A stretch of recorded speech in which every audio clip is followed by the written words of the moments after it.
Hey guys, ayan. Tayo po ay magluluto ng isang napakadali at napakasarap na ulam.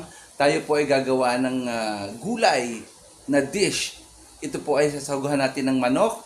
Kaya halina kayo at tayo ay magluto na. Ito po ang ating mantika. Habang pinapainit natin, ito po ang ating mga gagamitin. Sibuyas, bawang at saka lalagyan ko ng konting luya lang. Ayan. So nakikita nyo yung verde na yon, yung po ay celery. At yung kulay pula po, ayun ay bell pepper na pula. At syempre, andito ang ating sayote at ang ating cabbage. Ito po, pinakuluan ko na ang ating manok. Yan. Kakailangan din po natin, of course, ang paminta at ang konting patis na ilalagay natin sa dulo ng ating pagluluto. Ayan. Wala pa yung asin ko dito. But in the meantime, tayo muna ay maggigisa. Ayan. Unahin na natin ang ating luya. Konting luya lang kasi syempre parang papatayin lang natin yung lansa ng manok. Diba? Tapos yan, dire-diretso na yan. Madali lang ito. Sandali lang.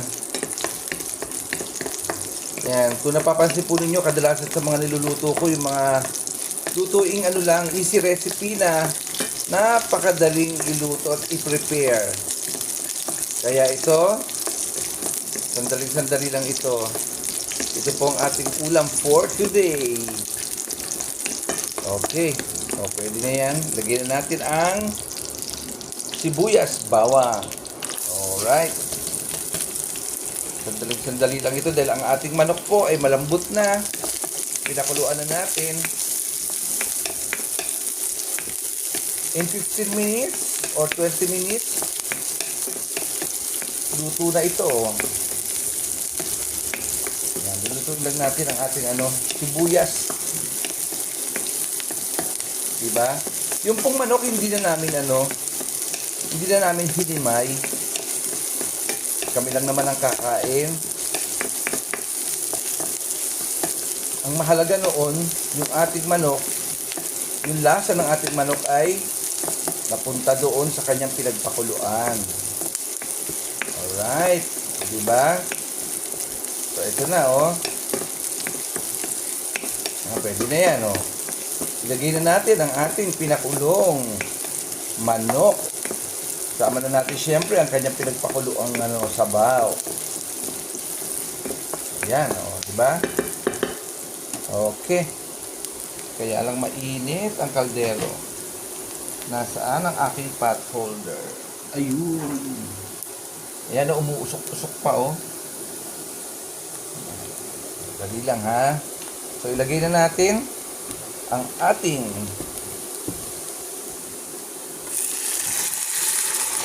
pinakuluang manok. Sarap. Hahayaan lang natin kumulo. Pakuluin muna natin. Sige. Babalikan po natin. Sandali lang. Ayan, kumukulo na, Lagyan na natin ng konting asin. Ayan, konti lang. Kasi kanina nilagyan na rin namin yung pinagpakuluan ng konting asin, Para naman, syempre may lasa ang ating manok. So, dahil kumukulo na siya, lagyan na rin natin ng paminta. Yan. Diba, Ngayon, ilagay na rin natin ang ating sayote. Ang sayote po ay napakadali lamang lutuin. Napakadaling lutuin ng sayote. Hayaan muna natin lumambot ang ating sayote at babalikan natin ito uli. Yan. Susunod dito lahat, ilalagay na natin, isang lagayan na lang ang lahat. Okay? Balikan natin. Tignan na natin. Ayan, kumukulo na ang ating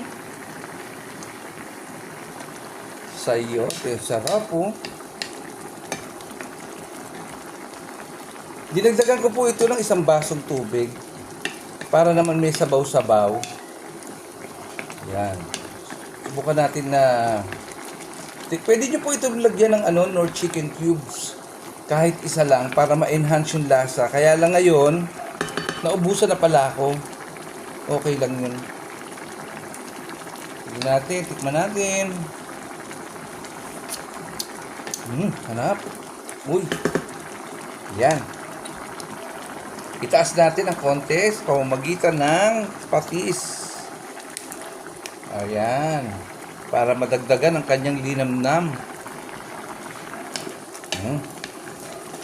Bango. Okay, di ba? Okay na ba yung ating Alright. This time, ilagay po natin ang ating celery at saka ang ating siling pula.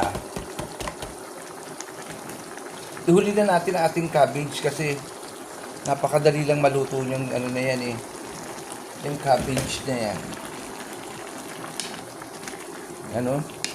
Diba?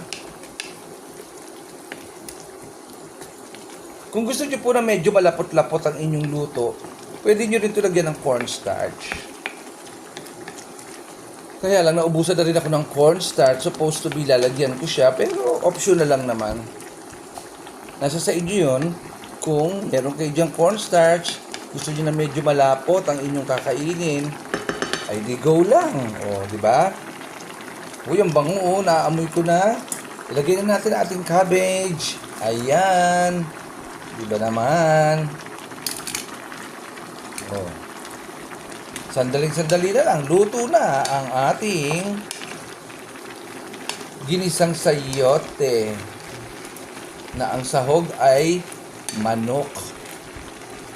Hindi ko alam ang itatawag ko dito. Pag-iisipan na lang natin. Diba? Basta luto lang na luto, importante yung niluluto mo kaya mong pasarapin ng bonggang-bongga, diba? Ganun lang yun. Ayan ang ating ginisang sayote. Diba? Hintay lang natin, takpan natin at papakuluan natin, ha? Okay, balikan uli natin.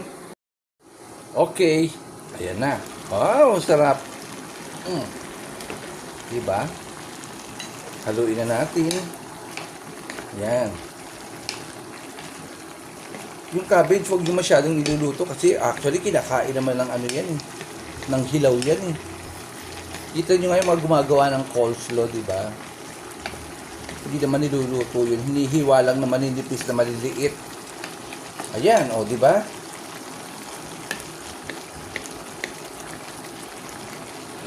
Luto na ang ating ginisang sayote na may manok. At finishing po, optional lang, lalagyan po natin ng sesame oil para bumango ang inyong niluluto.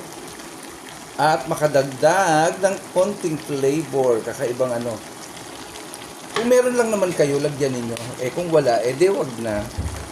Diba? Yan, diba? Panalo. Gutom na ako. Ayan po, mga kaibigan, luto na ang ating menu for today. Kung sakaling nagustuhan nyo po ang ating luto ngayon, paki-like na lang po and share. At sana po, i-follow nyo naman ako. Kasi kailangan ko pa ng 150 followers para maka 1,000 ako. Sana po suportahan nyo po si Kuya Bombel. Okay? So maraming salamat po sa panonood. Thank you for watching.